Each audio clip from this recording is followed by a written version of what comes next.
All right, good evening, everybody. My name is Erin Colburn. I'm the Pre-Health Advising Coordinator, and this is the Professional and Graduate School Workshop Series on the centralized application services for all pre-health pathways.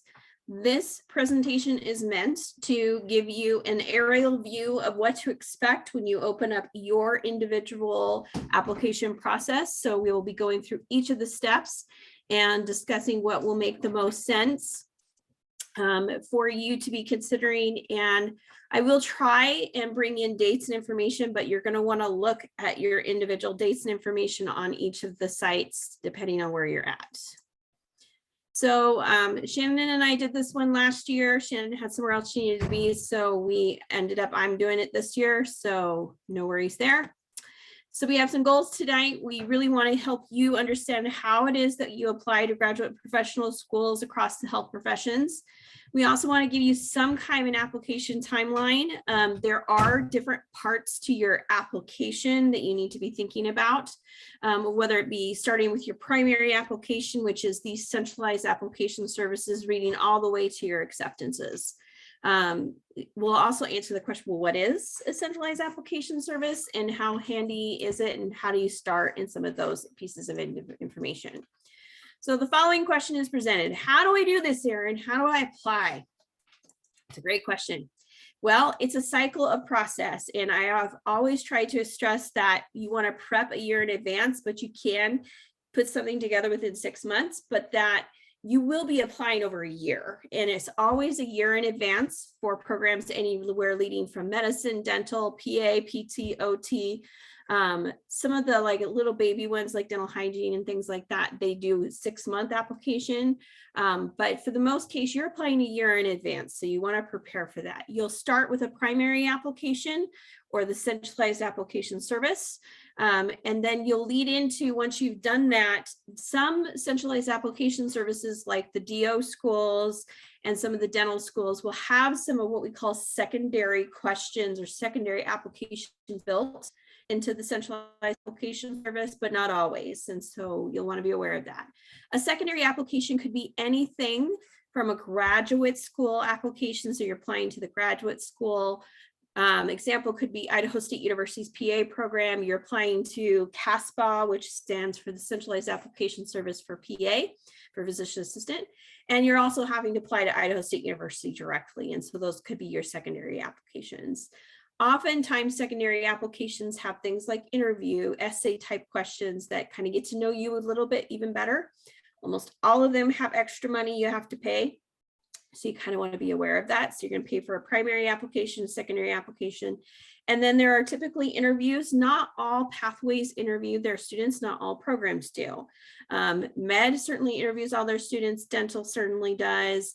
PA does. PT, it's a hit or miss on the school. OT, it's a hit or miss on the school.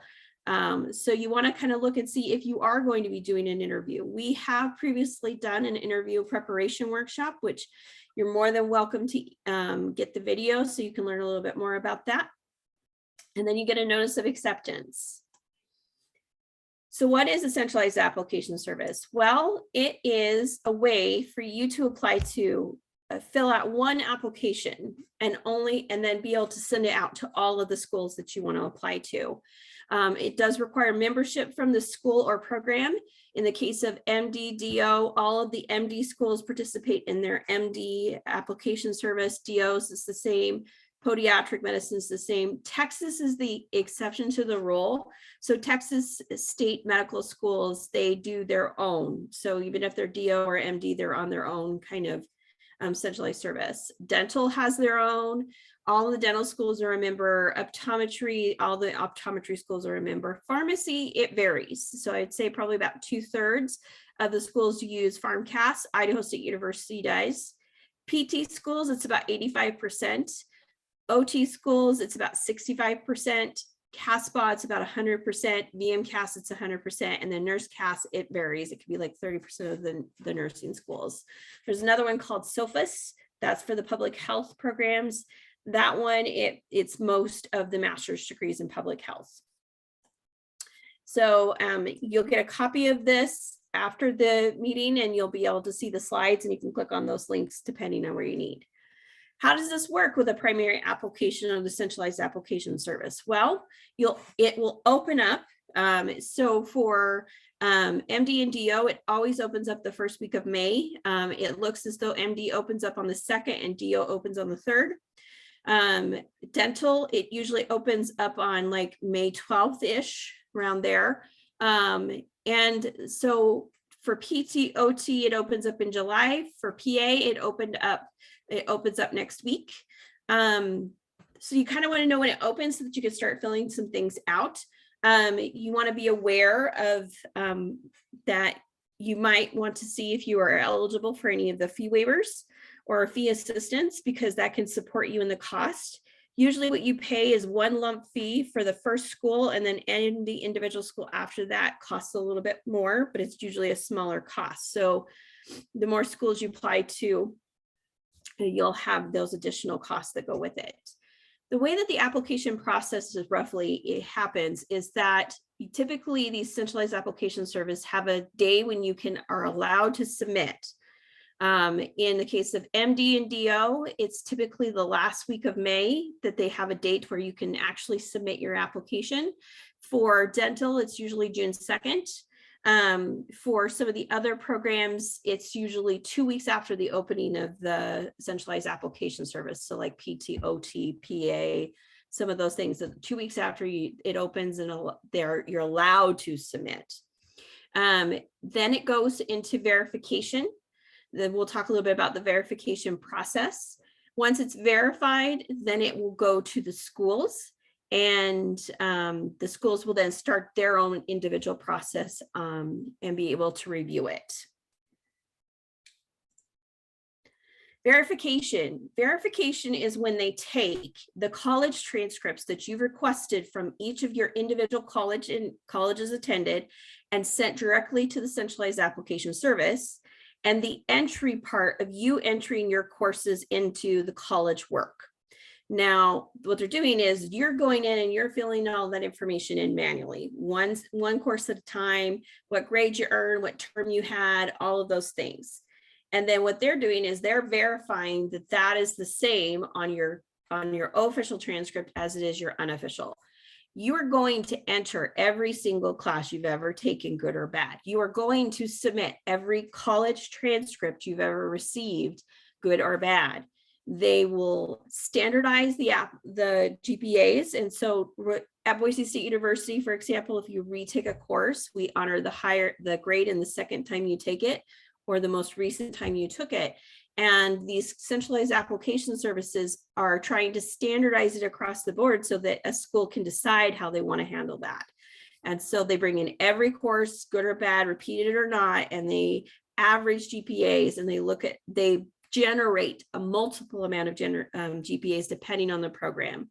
For MD, it's math, biology, chemistry, and physics together as a science GPA, and an overall, it's your sophomore year, senior year, it's your full undergraduate overall, it's graduate school overall, it's math, a non-science overall. They do tons of GPAs.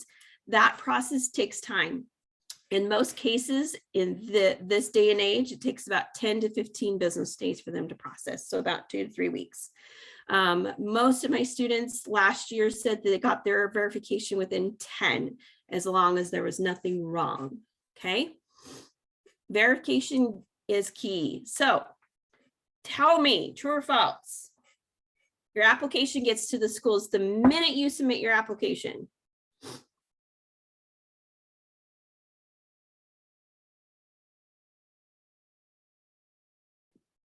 I think it's false. You are correct, Cassie.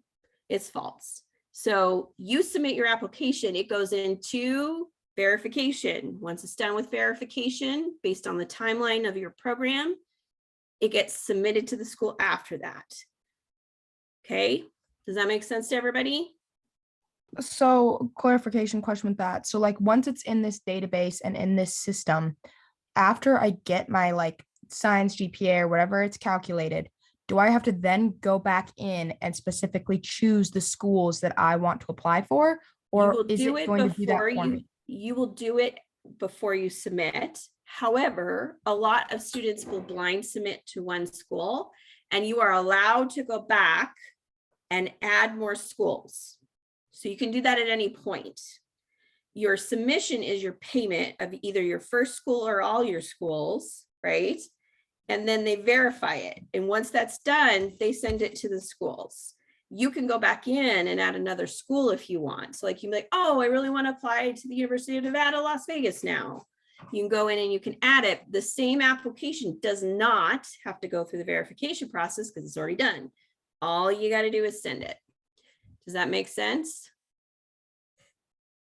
Okay. Yeah, that makes So- sense. So you have a submission date when you're allowed to submit, and you could submit anytime when the application opens before the deadline. And it gets verified before it goes to the school. Okay. That'll be important as we get moving through this. So what do I need to know before I begin, Erin? What is it? What do I need to know? Read the instructions. I know, right? Like it should be intuitive, Erin. I should just be able to intuitively start filling stuff out. Nope. Read the instructions. Read them. Read them. Skim through them. It does not matter to me, but read through them and know that they are a resource for you when you get stuck. These help centers have answered numerous questions that students have. 9 times out of 10, they have the answer to your question that you get stuck on as you're filling something out. So there are 3 bullets here. Where are the instructions in the help centers? Know where they are when you first start. Go out to the application service and find where's the help center and where's my instruction manual.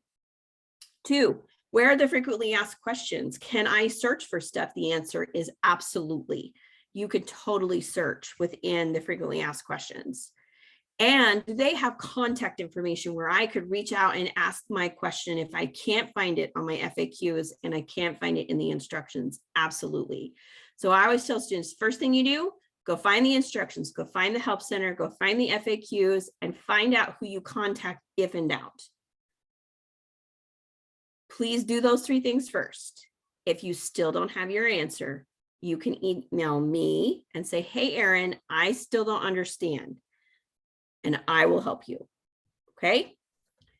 What forms and documents might I need before I even get started?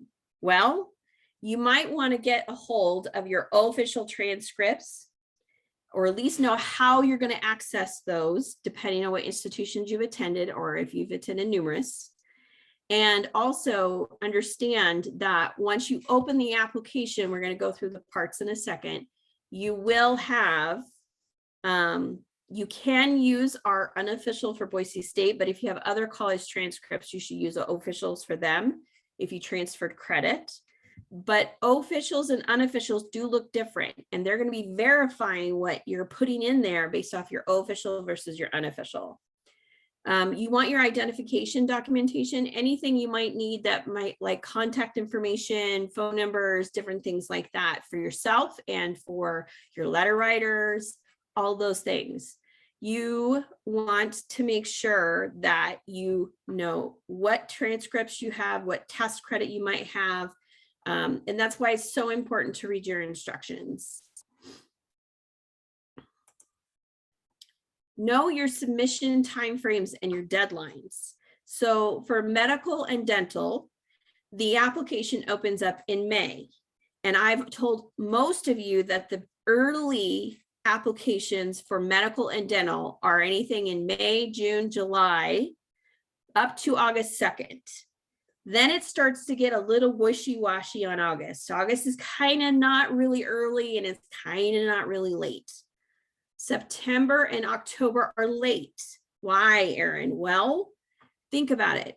If they're getting your applications in late June, early July, and they're sending you secondaries in July, August, and you're getting interviews in early September, October through November, and you haven't applied yet, you're running out of time because other students are going to be looked at before you. They will likely fill their class before then. For PT, OT, the application opens up in July. For veterinarian, it opened in January, but they really don't want you to submit until between May and September. So for me, I suggest students get through their schoolwork in the spring semester and then open it up in May for pre-vet. For PA, yes, it opens up at the end of April, but I usually say finish schoolwork, then start to open it. For me, an early submission to PA is still June and July.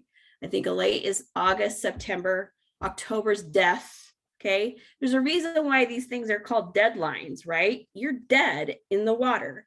And so I don't want you applying around deadlines. I want you to apply efficiently and early. For OT and PT, I usually go around the rule of thumb that you want it done by Labor Day. The same would be for optometry and pharmacy, that you want it done by Labor Day. For med and dent, you want it done by August 2nd if you can.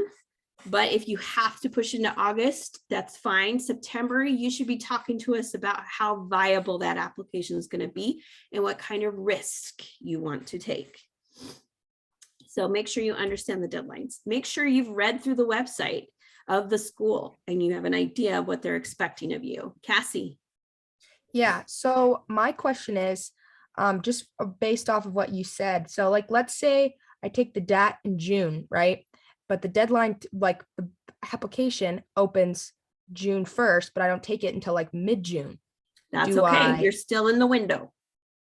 Okay, Think about it. so Your score will not get to the schools until 10 days. It will post on ASDAS 10 days after your test, but you get your score the day you take it. And so Okay. you know what your score is. And a lot of students submit the day they took their DAT. So they have their application all ready to go. They're just waiting on the DAT. They get their DAT, they submit their application 10 to 15 business days after it's submitted. The school gets it and starts processing.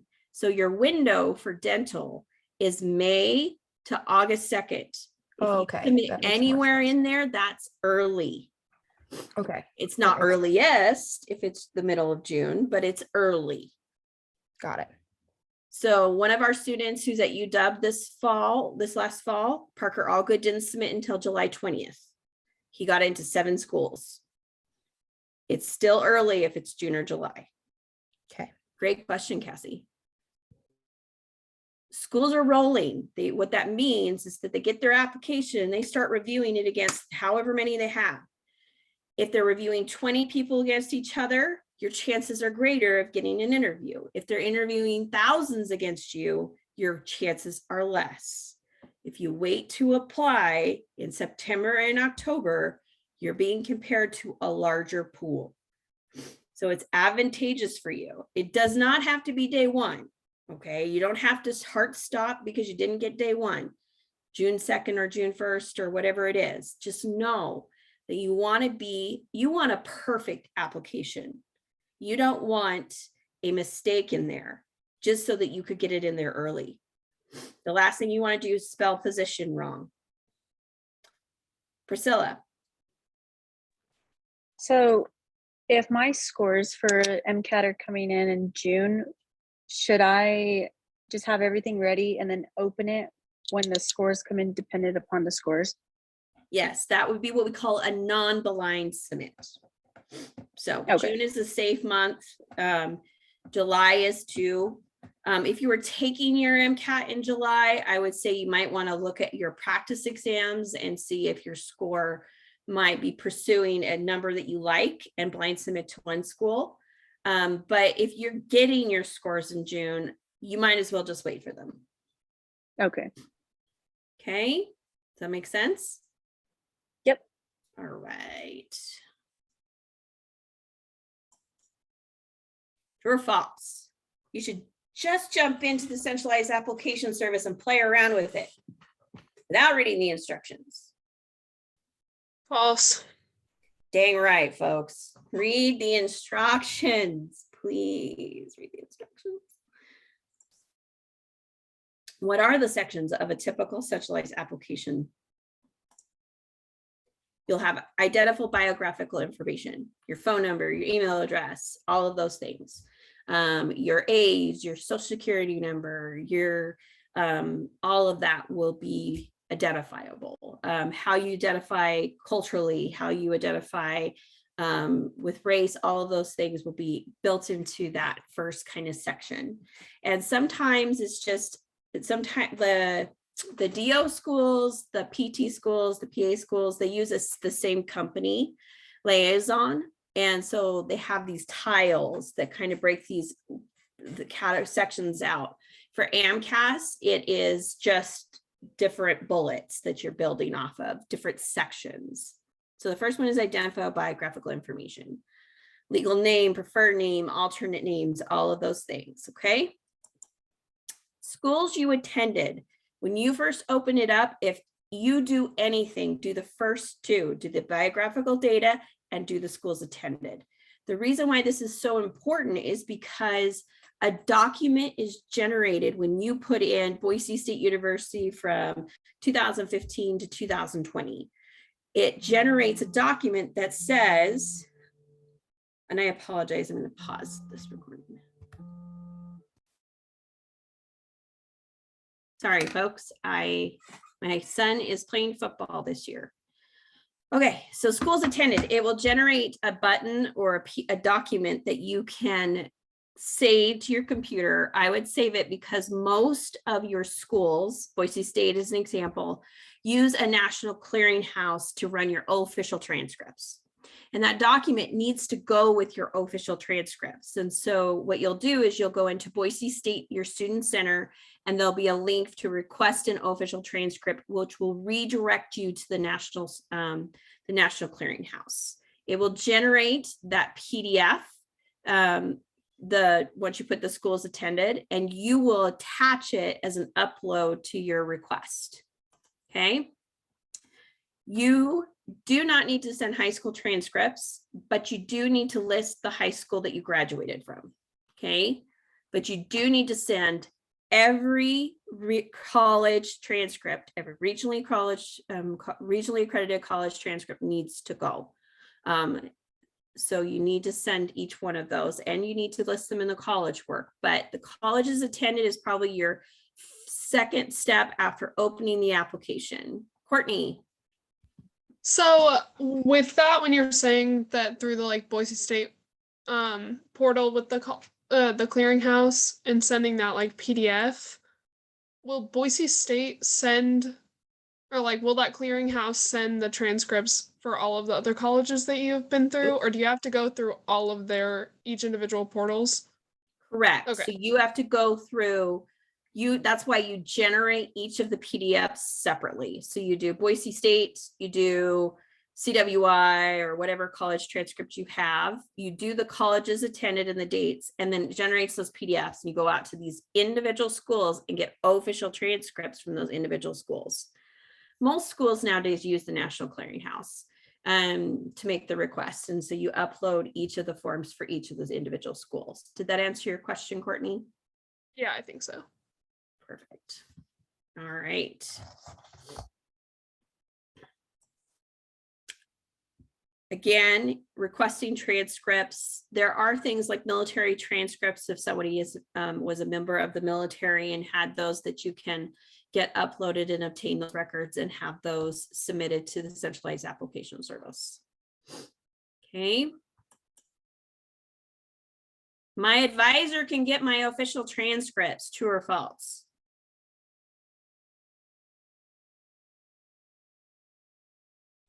False. False. I have no access to your official transcripts. You must request those from your student center, from the registrar's office, okay? You must. I can't get those for you. What I can do is, if you don't want to have to pay for 2 official transcripts from your transferring institution, I can get you a copy of what was sent to us, to Boise State, so you can enter the college work, but your official transcript must come from the individual school. I cannot get those for you. Okay. I wish it was. Sorry, Yes. I'm just a little confused because, for example, so I only took one class. I took one summer course from the university back in my home state. So I have to get a separate transcript just for that one course. You do? Okay. Even though it's currently on my Boise State transcript. Doesn't matter, because here's the thing. You can see it on your unofficial, but your official doesn't look like that. Boise Okay. State University's official is going to say whatever the institution's name was, how Mhm. many credits it was, and that is it. You have to Oh. request an official transcript for every college course you've taken from every institution. Okay. Elsie,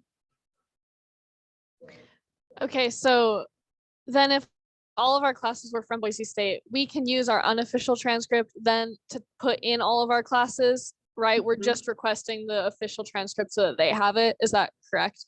except Okay. your AP credit. If you have any AP scores Oh. or any of those things, those are lumped together as test credit on your official. So you won't enter those, and the instructions tell you how to enter AP scores. Okay. Okay. But you will only enter, if you want to use your unofficial, you start with the term for Boise State where it starts and work your way down, because that's the way the official works. If you have any doubt of what it would look like, request an official for yourself. I think they're $10 or $15. Okay. That's a good idea. Okay. Thank you. The websites the centralized application services will suggest you use the officials. If you want to meet with me before you start filling it out, I can show you exactly where you could start with an unofficial if you're trying to save some dollars. But it's going to be they're going to verify based off of your official. Okay. So yes. So think about it this way. I have a student who was in the military and went to 10 different schools. Yes, he had to request all 10 transcripts be sent directly to this centralized application service. Okay. So first step, information about you. Second step, college is attended. College work. So there will be a place where you will go in and you will enter in every single course you've ever taken.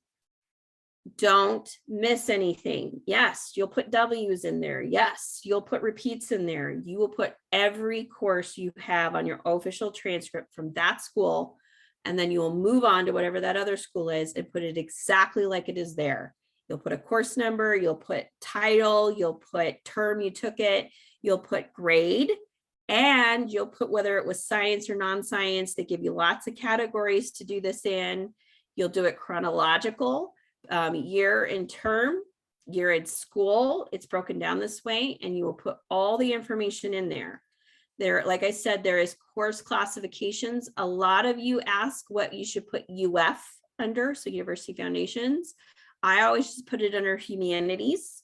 If you ask about kinesiology, sometimes it's not in the list. It's exercise science sometimes. Those are some examples. But they usually give you a list in the instructions of what you could task it with. Courtney.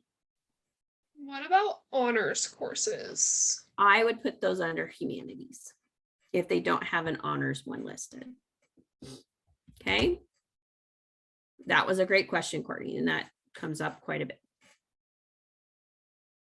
Okay, you'll put the credit hours. You'll put there's a transcript guide for you to notify if you did an incomplete or a pass or what you've done. And then there's special course types. Like I said, you'll want to look to see what how your transcripts AP credit and or any other kind of college test credit. And read through the instructions for each of the centralized application services to find out exactly how they want you to identify that. There are options in the application services that use Liaison to do to pay to have somebody transcript for you to put the college work in there. Don't do that. It's expensive. It's $65 or above. And here's the thing. If you make any changes to your fall 2022 schedule or whatever it is, you can't change that manually. You have to call them, and it's a pain in the tushy. If you are allowed, once you submit, to update or change your in-progress coursework. You can't touch the stuff that you've already done, but if you enter it, you have more autonomy. So spend the 2 hours, or, a lot of our students, what they'll do is they'll do 15 minutes, do a term, and then walk away. do another 15 minutes, do 2 more terms and walk away. But you should do it yourself. That's my advice. True or false? Yeah, Cassie. Okay, so question about like when you're doing your application, when you say like walk away, does that mean you can like save the application and you can come back to it? Let's say I don't touch it for a week. Yep. I can do it, keep going type thing. Yep, Okay. it saves everything. There's options to save. Okay, so it saves all of your stuff in there while you're working on it. Okay, does that make sense? So the answer is yes, you can save. True or false? If you repeat a course and it no longer counts towards your GPA, you don't need to enter it as part of your college coursework on the application. False. Right. Every class, good or bad, is yours. Okay. Work activities and your experiences. So every centralized application system will be a little different, but they will typically want to know where you've worked as a job, your extracurricular activities, your awards and honors, and your publications. And they will have different categories identified that you get to kind of market it, but you can always talk about it differently in each of those experiences. We've talked about these in a lot of cases where I've said any type of time where you volunteer, where you didn't get paid and you didn't get credit for it, is volunteerism in community service. It does not have to be just medically related or dental related. They do let you categorize the difference though. So you can say this was health related volunteerism and this was not. Leadership and mentorship, any type. I had a student who applied to optometry school who put Yu-Gi-Oh referee down. He was a referee, a coach, anytime you were a teaching assistant or a tutor. Research is any opportunity where you got to study and analyze a hypothetical question. It does not have to be only biology or chemistry. It can be health, it can be psychology, it can be a wide range of things. Patient exposure or client exposure or animal exposure, whether it be volunteer focused or work focused, you'll be able to differentiate between those things in most cases. Observation is called shadowing in the application, but I want it to be clear that our community calls it observation. Hobbies and fun and work you don't think is related, but it does. So in other words, Dutch Brothers should be in this application. Katie. Yeah, I just had a question for research. So as a chem student, we have to take research 498. Would Yep. that be considered like our core, like when we're entering our, like all the classes we took, would that be a class or would we put that for If it's a research? class on your transcript, you put it as a class on your transcript, but you can indicate in the experience category what you experienced while doing that course. Okay. So yes, it'll be a course number on your transcript. More than likely, you probably registered for Chem 498. You will also be able to, if you so choose, talk about it in your work experience section of your application. Okay, thank you. So go ahead. Sorry, I was just wondering about like some of the categories that you kind of like double dip in, because like I know like a lot of my work experience has also been observation, or like yeah, like some of my volunteer stuff has been observation. Or like, So what I would suggest is that when you get into the application, that you take a look at the extensive list of categories you can categorize it. And okay. keep in mind that you could categorize it one way, but you can be very reflective and descriptive in your essay for each one. We'll go over that in a second. That alludes to the fact that you got to observe or pay. And again, maybe when I get to these next sections, Allie, you'll see that they call it paid healthcare experience. And then it's your job to express those ideas. One of my students has been doing dental support in a dental office for almost a year. And I said, well, maybe the first 6 months it was you observing and learning as much as you could from the dentist. And then the next 6 months you describe it's more related to and you actually getting patient one-on-one care, even though you may have done both of those things through the whole process. So I can help you figure out how those are shaped, but you need to know you will have to pick some kind of a category and you can be open to that. Courtney? So I was wondering about, because I'm doing research that is like paid for in a stipend. So Doesn't how would matter. you? It's still Okay. research. Okay. It should have in there, you can, I don't think it does it with research, but you can actually just, you're doing research and you can talk that it was a paid job, but you may not have to. Okay. All right. Priscilla. As far as when it says like hobbies and fun, what can you So I used elaborate them- on that? Sure. So I had a student who asked me, I want to put camping on my application here. And I said, okay, when was the last time you went camping? 4 years ago. No, you can't put camping on there. Because he hadn't been doing it for a while. I mean, it really wasn't relevant to his application. Versus a young man who was a kayaker, an avid kayaker, and he did it every single weekend and he did it all summer long. And he ended up being a guide and he ended up doing all these things, right? That hobby is his passion.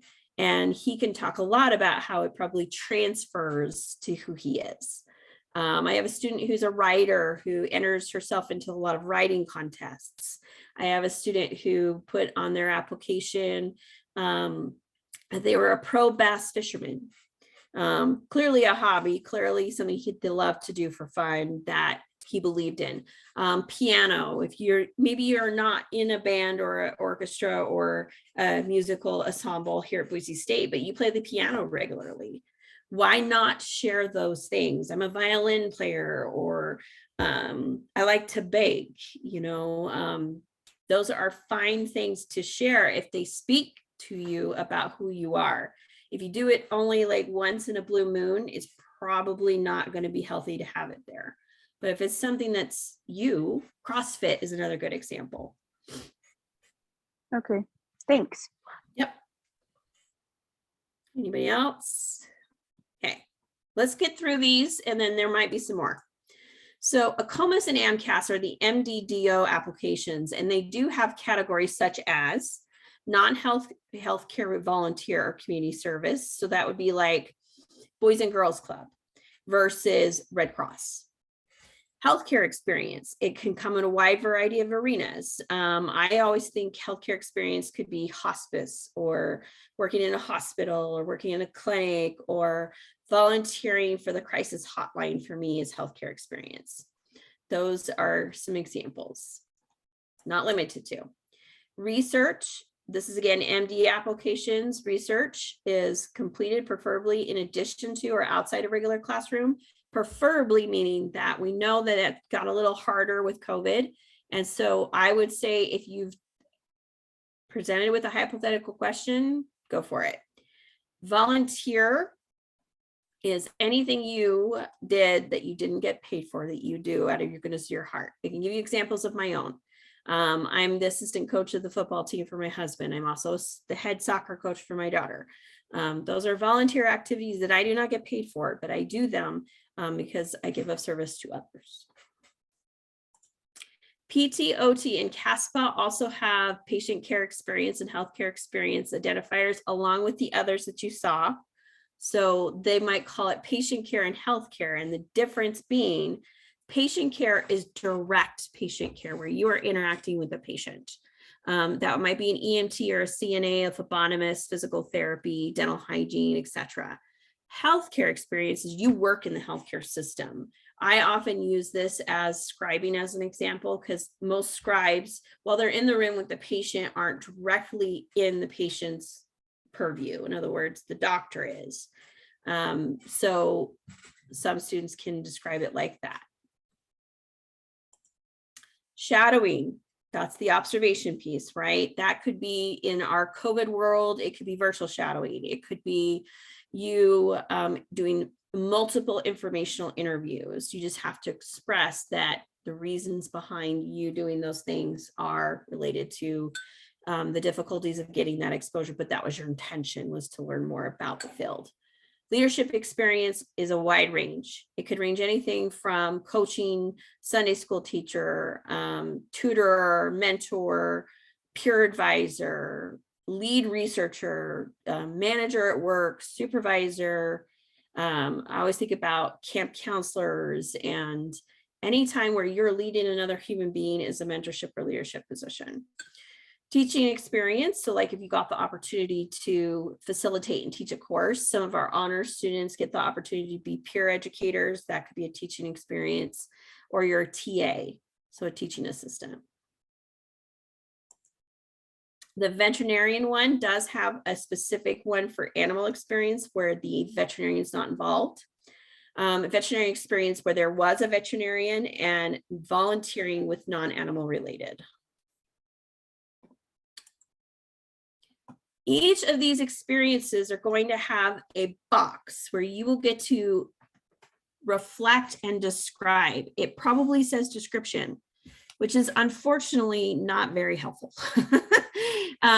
Typically, each of these categories, just so you're aware, this is how many you get. So for the MD application, you get 700 characters with spaces to reflect and describe what it was that experience meant to you. Why should they care about it? What is it? And what did you learn? And how are you going to use that?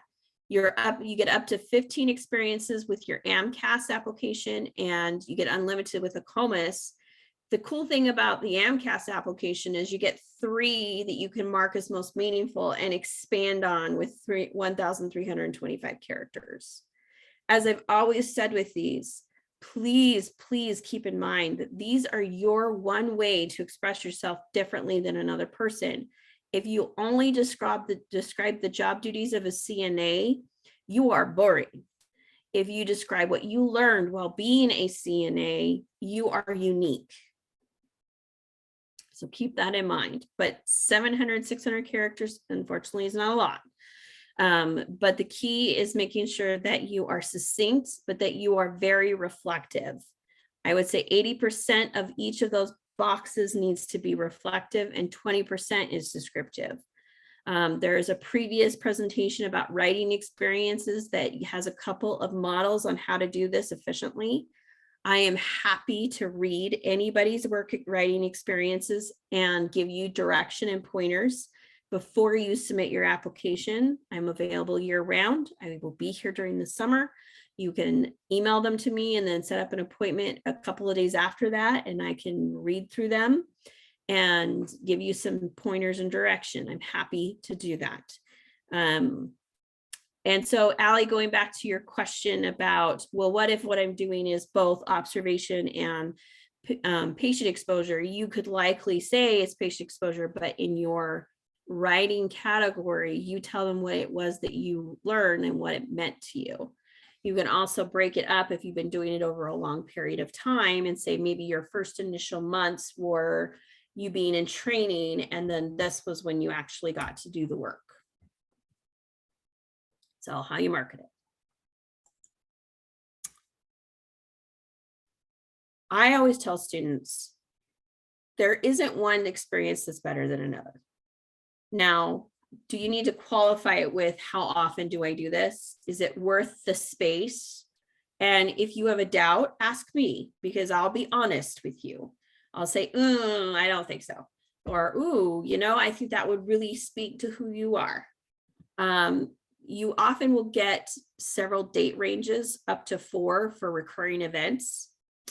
These are plain text. They're in a box, and you will not have formatting. Okay, so if you do it in Word, that's fine.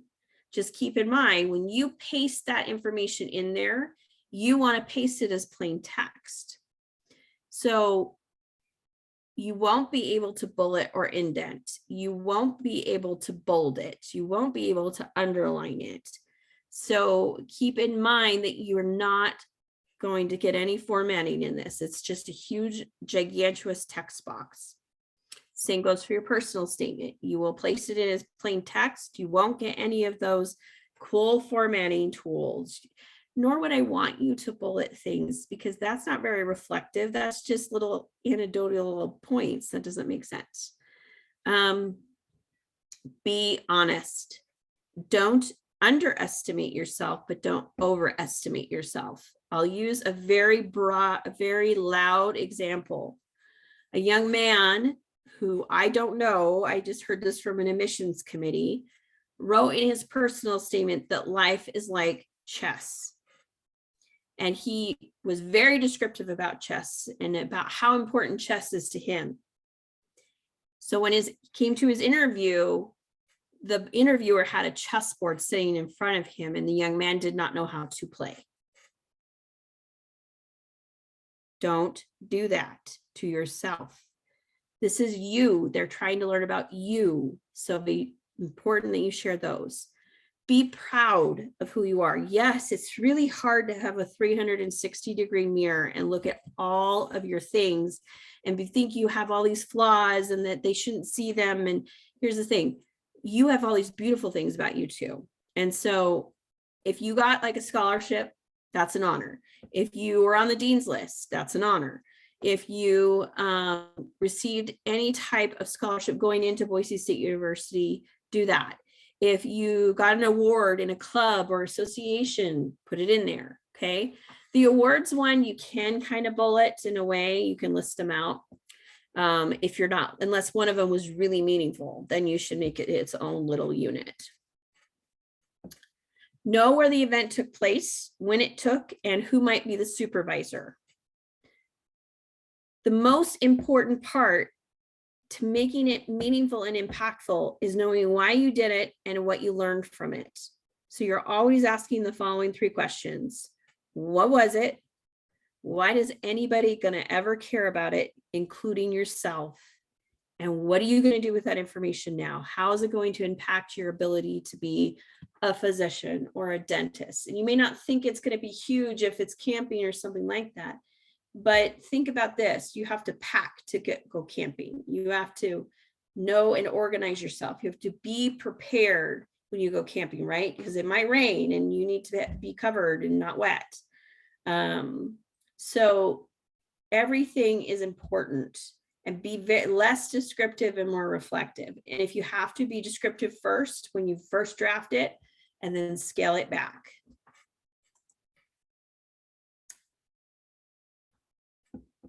If you can't use formatting to express the power of your experience, how important are your words going to be? What do you guys think?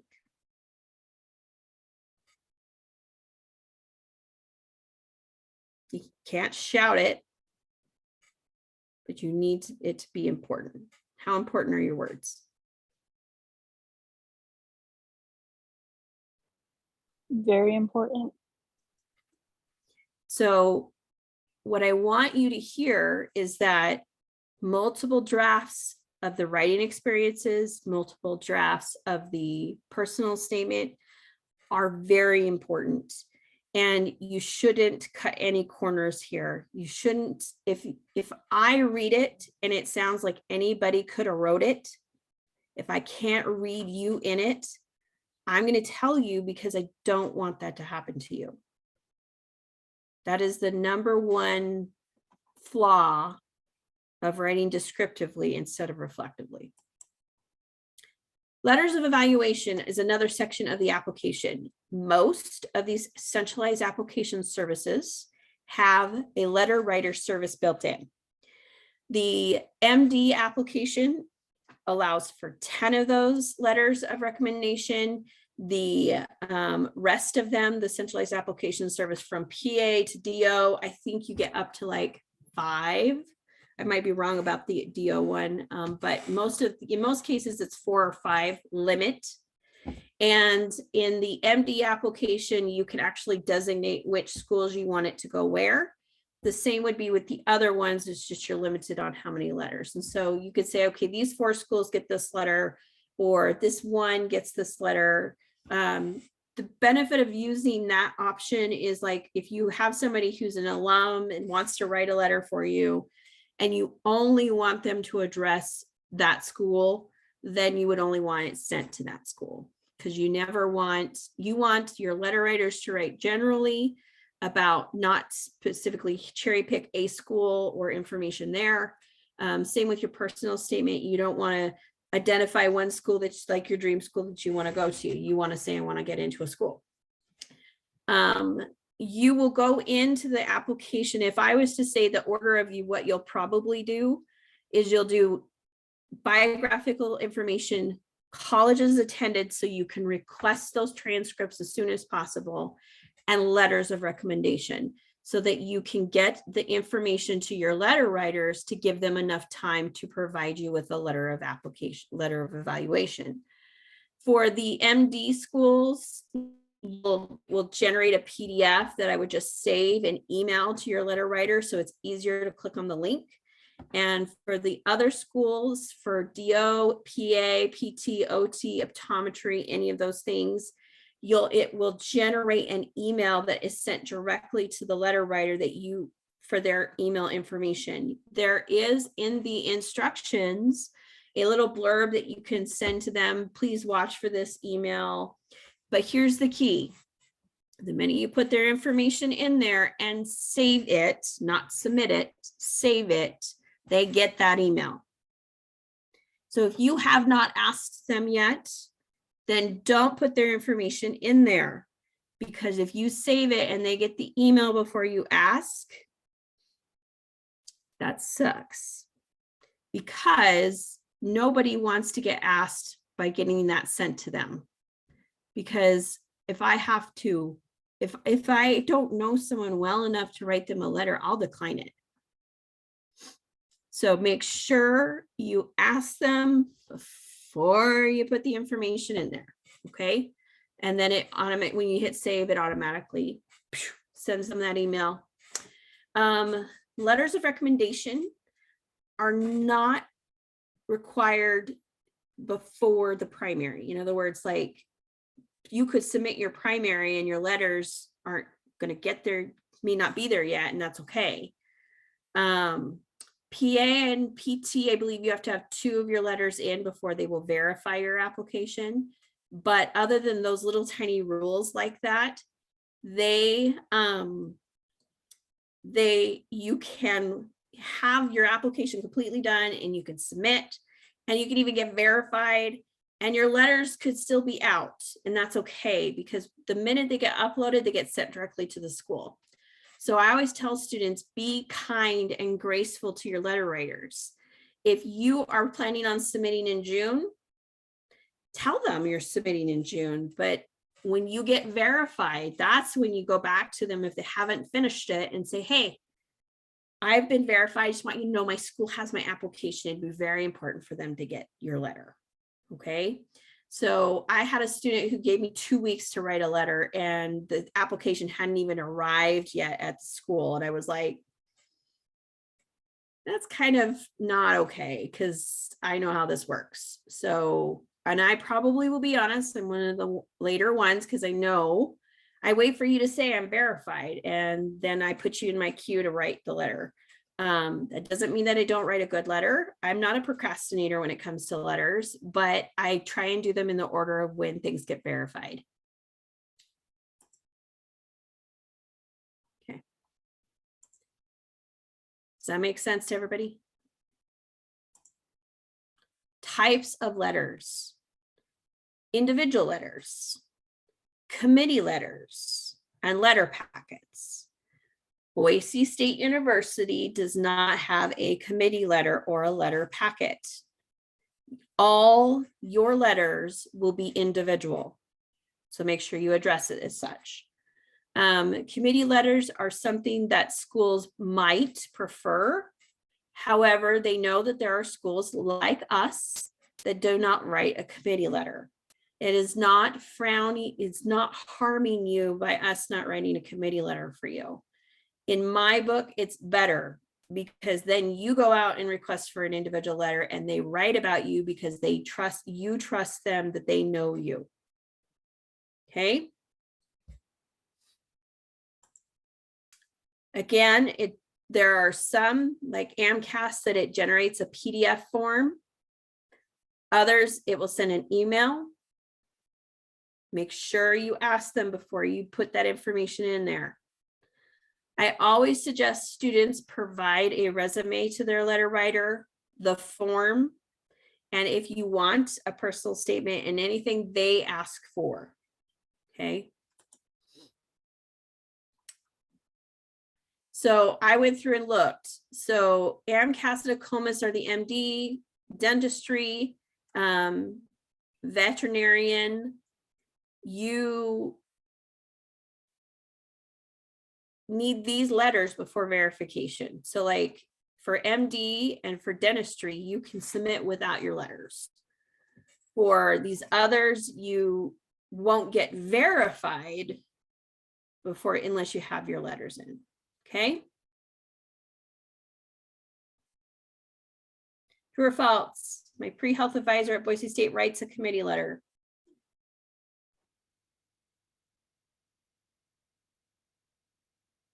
False.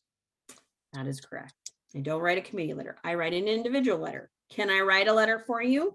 Yes, I can if you ask me. I get a I little also have a offended. question real quick.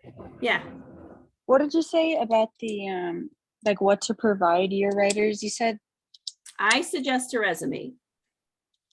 okay. I suggest a resume, and if you feel comfortable sharing your personal statement, there's a reason why it's called a personal statement. It's personal. If you're taking classes from an instructor and you're writing something about yourself you don't want them to know about, I don't think you should have to provide that, but you should. And then either that PDF form, if you're applying to MD schools, or a notice that an email will be forthcoming is key. The applications through Liaison, which would be DO, PT, OT, PA, optometry, they will have a question where they ask you if you waive your rights to see your letters. My recommendation is that you waive your rights, but it is your choice. Waiving your rights means that your letter writer will not show you their letter, that you will trust them, that they will write you a strong letter. And the medical schools and dental schools and PT schools, when they see that, they take those letters a lot more objectively than if you don't. What it comes down to is a tiebreaker in most cases. Student A doesn't waive their rights and student B does. Student A and B are exactly the same, including interview and excitement. They go back to the letters and they discover someone waived their rights, someone didn't. It could influence the decision. Courtney? So if you waive your rights to see them, then the person that wrote it also is agreeing not to show it to you? Yep. Okay. Okay. So if for some reason you got somebody to write your letter and they have handed it to you already and you have seen it, they're going to need to use this letter writer service anyway. So, Yeah. but you would have to put in there that you retained your rights. Okay. Okay. So my good advice to is if know. someone did that, I would say, I would take it back to them and ask them if they'd be willing to update it a bit and submit it electronically when you get the information. Okay, that makes sense. And do you think it would be helpful to like write in your email, like asking for them to write the letter that like you have waived your rights and like not to send you a version of it? That is correct. You should do that. Absolutely. You should Okay. indicate that you are waiving your rights. It's on the email for the DO schools and the dental schools and those things that it says, it tells the letter writer you did.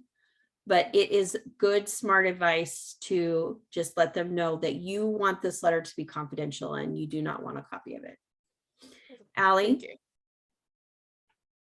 Well, I was just wondering, so yeah, for us that are applying DOMD, and then we're asking for letters of recommendation. So we'll end up sending them a request from both services then?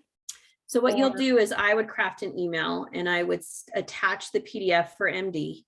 Mhm. And I would, before you save the one in the DO, I would indicate to them that they should receive an email forthcoming from the ACOMAS application service for them to upload to both locations, your resume, if you decide to provide your personal statement, and send the email that way. Okay. And then you waive your rights. Okay. So basically, before you save the DO one, just indicate to them that they'll receive an email if you're applying to DO. And that the MD one, that they'll submit to 2 locations, but they'll write 1 letter. Okay, perfect. It's actually really nice this way, y'all, because I was here when we didn't have a letter writer service. And so you had to send out like 15, they had to, like a letter writer would have to send out to like 15 different places, a handwritten letter. Yeah, not cool. I'm old though, but did that answer everybody's question? Okay. What schools you're applying to? This section is where you will list out your schools. You'll want to make sure you check deadline requirements, including admission requirements. Ensure you have enough time to apply. So again, you can submit in mass to once. You can do 1 school blindly and submit the rest. For PA students, a lot of them will submit to just the schools that don't require the GRE, take their GRE, and then add the rest of the schools. Just remember, every time you add a school, you got to pay for it. But it's once you do the first one, then it's a lower fee or a lower cost. It takes an average of 2 weeks to be verified, but once it's verified, the minute you add a school, it's going to go directly to that school. It's not going to be another 2 weeks to wait because they've already looked at what they're sending, if that makes any sense. Allie, did you still have your hand up for a question related to this? Oh no, I was supposed to put That's that. okay. I just wanted to make sure I didn't Yeah, miss you. thanks. No worries. Make sure you research the program. I always tell students, before the application even opens, make sure you've read through the application process for each of your schools so you know what to expect. GRE scores do not go to CASPA or to PT CAS or to any of those things. There is a place for you to manually enter that information, but your official scores for GRE go to the schools. With the MCAT, it does generate the scores to your AMCAS and your ACOMAS. For DAT, it does it to your ASDAS, and for OAT, which is for the optometry, it does, and PCAT it does. But just be aware of that you don't have to always have your test scores. CASPER is a separate assessment and not every school requires it. That goes directly to the schools that you took it for. Are there essays? Well, dang it, yes, there are. Every personal statement or narrative is a little different. AMCAS and ACOMAS have finally got on ball and are now the same number of characters. You don't have to cut back anything. ASDAS is 4,500. VMCAS is 5,000 because of the way they do it. They have 3 separate questions. And so you answer those within those character spaces. OptomCAS has a 4,500, PTCAS, OTCAS has a 7,500 one, a little bit bigger. PTCAS and OTCAS have prompts. So you do need to make sure you know what the prompt is. I should know by May what the OT and PT prompts are. I need to reach out to the folks and find out if they're going to change it. CASPA is just a generic, just like the others. And VMCAS, veterinary medicine, they do the 3 questions, and those have not changed over the last 4 years. And the rules apply the same, plain text. So you're going to paste this plain text. It looks kind of funky and ugly because it's like one huge paragraph. So if it's easier for you to generate your personal statement by having paragraph breaks, just know that those will not be in there when you submit your personal statement if you copy and paste it in there. Can't tell you how much I really love Grammarly. If in anything, invest in it for just a couple of months while you're working on your personal statement, your writing experiences, and your secondary essays. I don't think there's anything wrong with that. I also have the professional Grammarly. I'm happy to put somebody through the Grammarly once you've got it pretty close to final so that we can edit anything. It's nice to do that. I also say this, I will help you with your secondary essays to a point, because if you haven't figured out how to write them by the time we get to the first or second secondary that you'll get, I don't know what to say, right? Like if you haven't figured out how to mold them the way that we've been doing it based off of the personal statement conversations, I kind of scratch my head. And you also are fully adults that you realize I'm busy when it gets to August, when you're starting to fill out some of those secondaries, and I'm not going to be able to read them as fast as you may want to turn them around.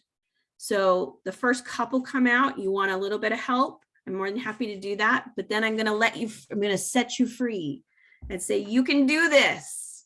Just make sure you proofread it and you print it and proofread it. Okay.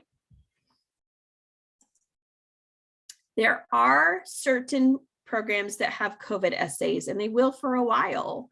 We're not out of the, woods completely. DO, Dent, PT, OT, PA, they all have COVID questions. AMCAS does it a little bit differently. They have a academic one and some of those things. There are questions about integrity issues or things like that. I can't stress enough how helpful it is to have another person read them so you can make sure you come off as positive as you possibly can. So there are COVID questions depending on the application. You might want to read through and see how you might answer those. Keep in mind, they're looking for resiliency and grit. So they realize that the terrible things happen to you, and they can explain a lot of the reasons why you may have struggled academically, professionally, or personally. But don't let those be a crutch for you. In other words, ask yourself, how did you grow during each of those situations? Supplemental materials and secondaries. Again, some of the centralized application services, once you've identified which schools you want to apply to, will bring those secondaries up for you to fill out before you submit. Be mindful of your time when you're doing that. The rules still are the same with those essays. You want to make sure that you answer them in a very reflective way, and sometimes they can get really driven down to their school. Why are you choosing DO? Why are you choosing University of Washington? And you can be a little bit more clear about why you're choosing those schools. Do your research and your homework. Look at their missions. Look at why they are who they are. Look at making sure it's a good fit for you. Okay. Secondaries will often come automatically the minute you submit. Those schools have not screened you. Keep that in mind. Just know it. Be like, okay, is this a school I really, really want to go to? And I now know they didn't screen me because my application hasn't even verified. Some of these schools will expect you to turn them around within 2 weeks of receiving them. Yes, you should. Within a week of receiving them, you should get them in, because the sooner you get them in, the sooner you get the possibility of an interview.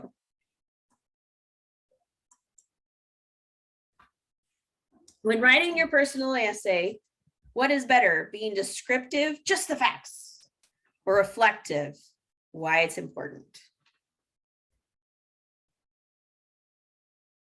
Reflective. Reflective, yes, yes. If you need help writing the reflective of it, please let me know. Not the amount of hours, it's what you got from them. Yes. If I have to take a test, where does that information go? So for MCAT, DAT, OAT, and PCAT, it goes right into the application. Once you sign up for it and you get your scores back, it goes right there, okay?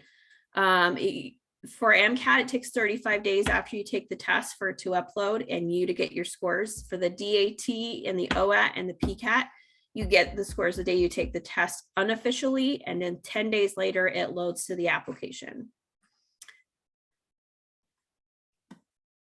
So the GRE needs to be sent to whatever school requires the GRE. And my advice is when you take the GRE, list out as many of the schools that you want the score sent to as you can, because then you don't have to pay the extra money to have the score sent after it. Keep in mind, a lot of students don't realize that every time you take the GRE, they're going to submit all the scores you receive. The same goes for the MCAT or the DAT or the OAT or the PCAT. They will see every time you take it. Okay.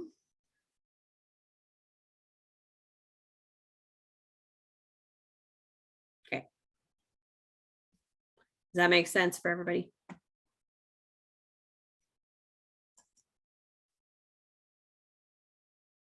So there are some things you can change after you've submitted.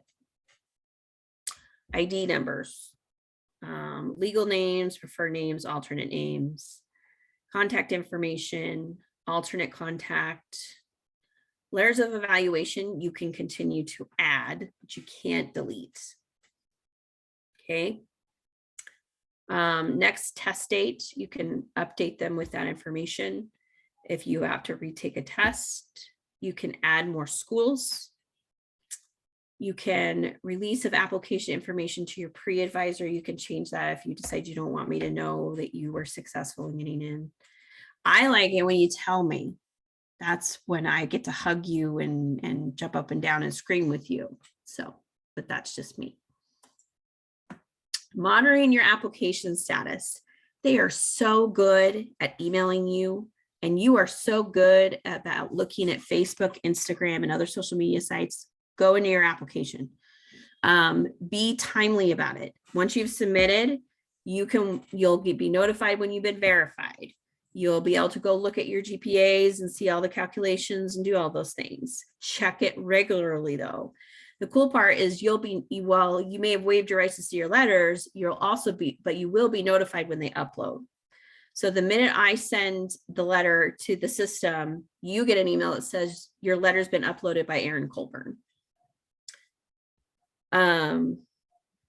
The verification for me is helpful for letter writers. It's just a way for you to say, hey, by the way, my schools have my app.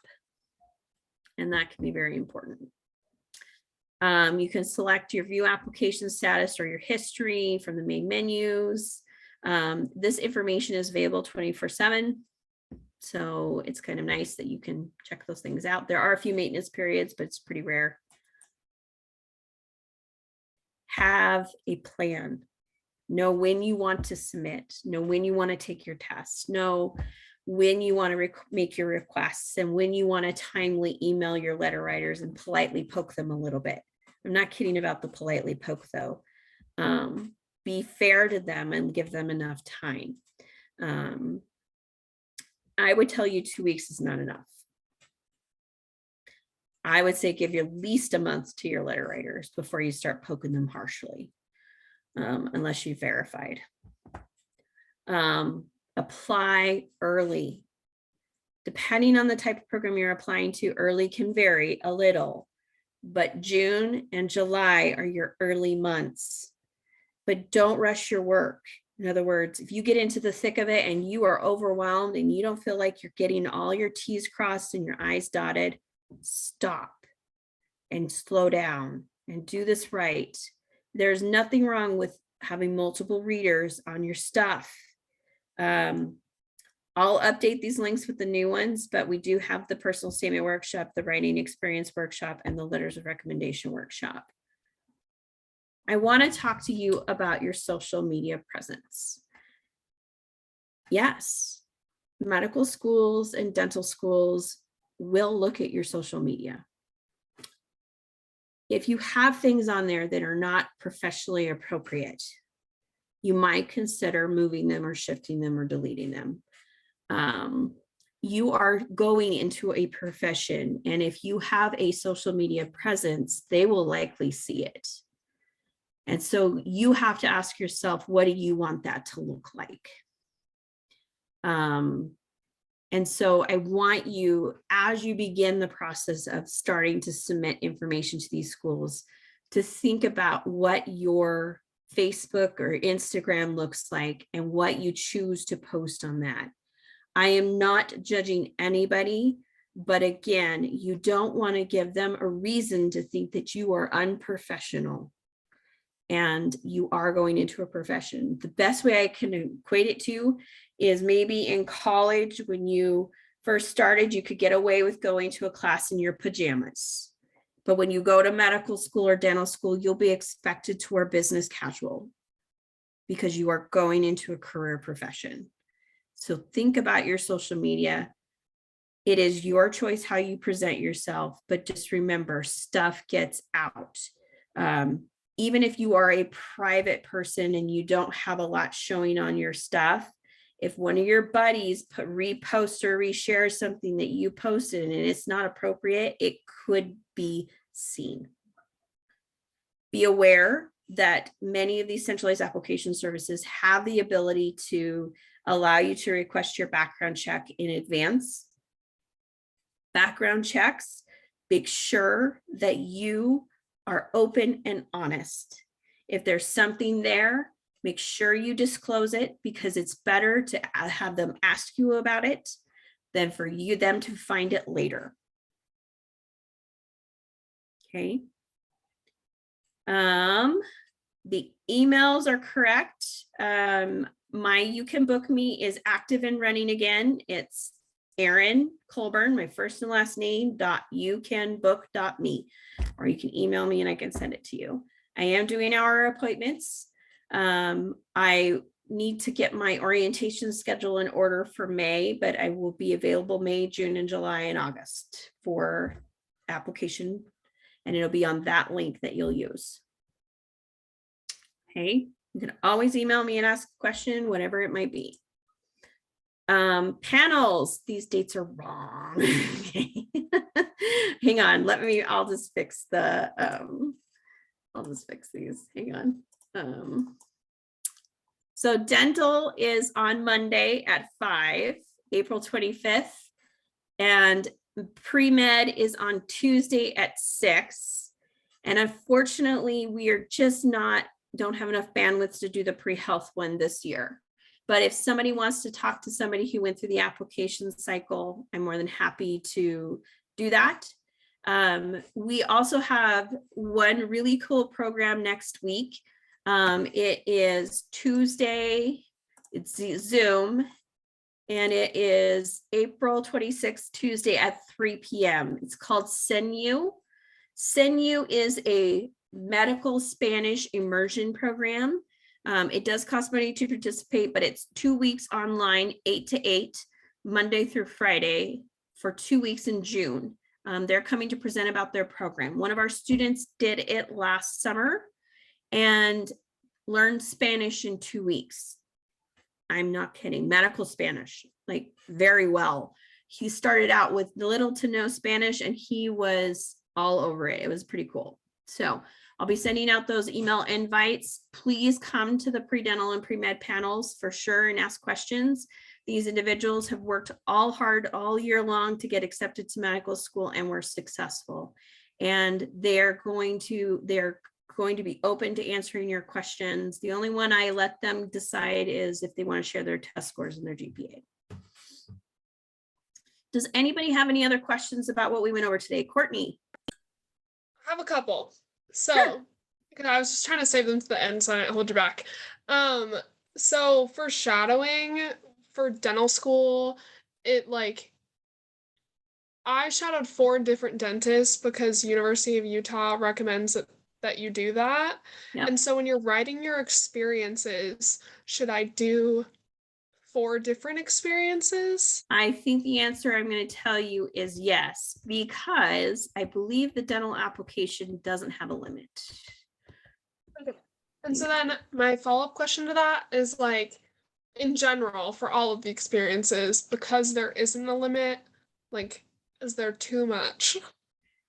So if you go by the rule of thumb for medical, it is unlimited, Courtney. So if you can talk in that could be a powerful tool for you, is 600 characters for this shadow, 600 characters for this shadow, 600 characters for this shadow, and 600 characters for this shadow. I would say somewhere between 15 and 20. 15 is the minimum that medical schools will allow for. Some students feel like there's no way I can get 15. Others feel like, gosh, I wish I could have more than 15, but they find ways to combine their ideas. So if you shadow choose a dentist and you got about the same experience with them and you want to list them together, you can. But where you did different specialties, I'd probably list them out separately. And you do have unlimited experiences that you can post. Cool, because I actually did more than 4 now that I'm thinking about it, because I did an orthodontist. But Yep. So I would separate them out by specialty. okay, cool. That helps. And then my other question was about letters of evaluation. For most of the dental schools, it like they only want 3, but you're allowed 4. Yep. And so there are some schools that will like ask for that 4th one as an optional thing. So how does that work, like as far as sending them out? Well, Because- you'll ask the letter writer to write the 4th one. And then I cannot remember, I'd have to be in there, and it's been a while since I've been in a dummy account to see, but I think you can identify which dental schools that letter goes to. Okay. So, That makes but if you can't, it's okay. I mean, they'll take them all, but they'll look for the 3 that they want. Okay. And then I also want to ask you the question that I asked McKenna when you like stepped out the other day at the meeting and see if your answer was the same. When it comes to like having a dentist that went to a certain school, is there a way to just have like them write that letter for that school and then have someone else write them for the other schools? That is where I'm talking about that could be the 4th letter, like that you would direct it directly to that school. If it's more than 4, then what you might want to do is reach out to the school and ask if they would receive it separately via email. Okay, that makes sense. When I was thinking about the 4th one, I was thinking about some of the schools asked for like a community member or like a club leader and And that's stuff. kind of why they give you 4, even though most schools 3, because they could have a completely different set of 3 that they want, right? And so you need to maximize that. I would say call the school that you're wanting that letter for and see if they'd accept it outside of ASDAS. Okay. That would be my That advice. makes sense. Okay, thank you. Otherwise, I'd have them write generally, not Okay. specifically. Then my last question is not really specific to what we talked about today, but I was trying to like get into the Casper thing and it was asking for your ASDAS ID. So you can't sign up for a Casper test until after you're in ASDAS. Which is May. So Okay. you have till July. So Okay, anytime I just between didn't April and know. July. Okay, that makes me feel better. Casper's for every professional program. Like there's PA schools that the application's already open, and there's people who've already reapplied or have already applied that have the same. You get the same ASDAS number for the most part. So Okay, sounds good. That was all of my questions. anybody else? Keep in mind, this is rinse and repeat. So if you forgot something, you get to watch the recording again. You can set up a meeting with me and I can help. I hope this was helpful and informative. If there was something that you feel I missed, please let me know. I'm happy to do some kind of workshop on it if I missed something.